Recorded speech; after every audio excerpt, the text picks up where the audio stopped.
How do you create an agenda for a virtual meeting? And so in this video, I'm gonna not hold back. I'm gonna share everything I know about how to brilliantly set an agenda in a virtual meeting. Here we go.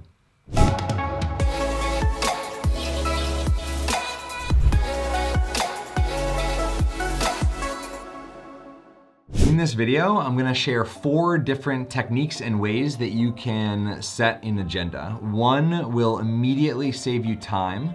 One will make your meetings more connecting and a little bit more human, especially virtually as we've lost this organic connection. The other will help you save time, assuming that you don't have a lot of time to prep an agenda. It'll be a technique to live set an agenda right in the moment. And the final idea that I'll share will help you design agendas and meeting structures that are far more engaging than the typical boring meeting that maybe even should have been an email. So without further ado, number 1 is this idea of intention. In order to create an agenda, I believe that you have to get really crystal clear about what your intention is. Now I'm a little bit of a nerd, and the Latin root of the word intention, or we'll call this guy the nerd. So the Latin root of the word intention actually means to stretch or stretching. And I love that because an intention is very different than an objective or a purpose to a meeting. And so the idea of an intention is something that stretches over the needs of the whole. And so that requires some empathy to think about, what do people actually need or want to get out of this meeting? So as the leader, this first idea is to get clear about your intention and share it with the group. And then the advanced version is to then invite the group to kick out and share their intentions for that meeting. And if you can do that in a written way, that will help live create your laundry list of things that the group collectively wants to get out. And that's really important. What the group collectively wants to get out, when you acknowledge that and invite that into the room, the interest in participating and contributing to the success of that meeting goes way up. Whereas if it's just your objective and you're there and your mission, maybe people will follow along, right? But when you incorporate their needs, something changes. So get clear about your intention, share it at the beginning of the meeting, and invite them, whoever else is in the meeting, to follow suit and share that as well. In virtual world, I invite people to build and set the culture that there's always an unofficial start and an unofficial end to meetings. So I know that oftentimes we get booked up and we click from Zoom link to Microsoft Teams link to Zoom link and back and forth, and we're teleporting throughout the day.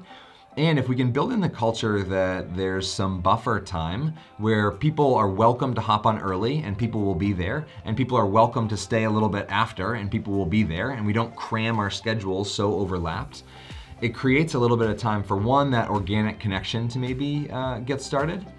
And also for some of those off-the-record conversations. There's something really important and human about meeting outside of meeting time. And I don't know exactly what the psychology behind that is, but over and over again, I've seen this improve the humanity and connection and actual morale and culture and energy in a meeting. Is creating that unofficial start and unofficial end. Unofficial start should immediately and purposefully engage people. So one of the things that I often do as an unofficial start is we'll hold up a question to the camera and just invite people either in the chat or verbally to unmute and share their responses to that question. And it just right away, whoever's there, doesn't matter if there's 2 people or 10 people, immediately starts the conversation and avoids that sort of like awkward dead time where people are just waiting for the meeting to start. Because typically we reward people for being late by waiting for them. And the unofficial start says, no, just kick it off and start rolling with some immediate and purposeful engagement. So that unofficial start, unofficial end. The third technique is a way to live set your agenda. And so this is assuming that you're like walking to a meeting or you're doing your remote commute from the kitchen to the office or to the living room, and you're clicking on your Zoom link and you haven't had time to prep an agenda, even though we know that Meeting 101 always spend time to communicate out and spell out an agenda before that meeting happens. But that's in an ideal world, and most of the time we don't have a chance to do that. And so this technique to live set an agenda is a fantastic way to incorporate the group's intentions and needs and doesn't take any time, which means it'll save you time. So all you gotta do in Zoom, and I did this recently with a handful of universities and a couple companies, which you almost certainly have heard of, and their minds were like blown a little bit at this method, and it's so simple. And all you need to do is at the beginning of the meeting, just state your intention, like we talked about a minute ago. State your intention for the meeting, and then ask the group to reflect on their intention, and maybe ask them to reflect on an outcome-focused intention. So by the end of this meeting, I would love to blank. And have them type that into the chat, but don't press enter. So type it into the chat, but don't press enter. And give the group a solid minute or so to do that. You know, one of the best ways to avoid awkward silence virtually is to create productive silence. So give them a solid minute of just quiet to write in their intention, the outcome-focused intention of what they want. And then on the count of 3, 2, 1, have them all press enter and submit that intention. And so what you just did is live set your agenda. If you wanted to, you could actually go one by one through people's comments or through people's chats and hit on those items, and that is your agenda. What a beautiful way to focus your energy and time and be really purposeful in a meeting without necessarily all the prep that usually goes into planning for an agenda.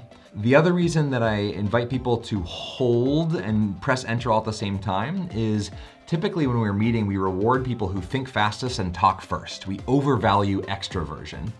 And with this method, you not only avoid groupthink, you also avoid overvaluing extroversion because you essentially randomize who is first in the agenda. And it's a beautiful way to just create an equality of perspectives and include everybody's voice right away at the meeting. And that idea of including everybody's voice transitions us into our fourth and final technique to set really phenomenal agendas for virtual meetings. And that is design for contribution, not just consumption. There are so many meetings, and I'm so shocked. Some of the most brilliant organizations on the planet, when I look at their meetings or I sit in as a fly on the wall to give them feedback about how they meet and how they can meet more effectively, I am shocked over and over and over again. Their meetings are so consumption-based, right?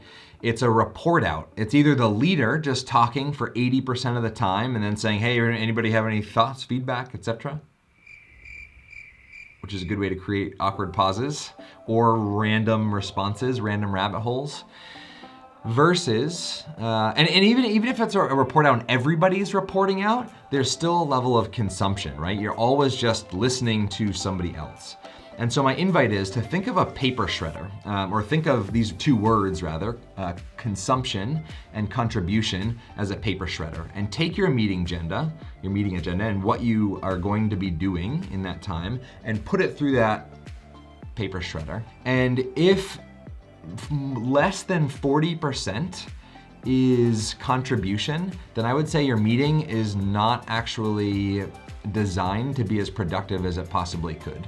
It's not designed to include as many perspectives and ideas. It's not inviting collaboration. So even at the beginning of the meeting, you say, oh, yeah, I want this to be a conversation. I want this to be collaborative. If you don't take deliberate times, if you don't actually script in and structure in places for people to contribute in the chat, in breakouts, verbally one at a time, via a quick poll to gauge everybody's response if you're in a larger group, gauge a quick visual poll. So this is contribution, right? Just saying, hey, is this meeting your needs on a scale of absolutely to totally not, this should have been an email? Where are you at? And just a simple little thermometer check with the group like that is a way to invite some meaningful contribution. And so designing your meetings for contribution and just going through a check. Now, one little hack or trick to ensure that your meetings are designed for contribution is when you look at your agenda, are there at least a few questions in the agenda? So not like things you want to state or say, but are there questions that help people not only connect to each other, but also connect to the purpose of why you're there?